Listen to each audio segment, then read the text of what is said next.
Facts about Noida Twin Towers demolition. Twin Towers construction by Supertech Limited. 3,700 kgs of explosive were used to bring the two towers down. The nearly 100 meters higher towers, taller than Delhi Qutub Minar, were the tallest structure ever to be demolished in India. Noida Twin Towers demolition cost nearly 20 crores.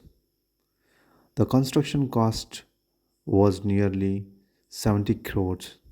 The realty firm Supertech has incurred a loss of about 500 crores, including the construction and interest cost, because of the demolition of its twin towers in Noida, the company chairman R.K. Arora said on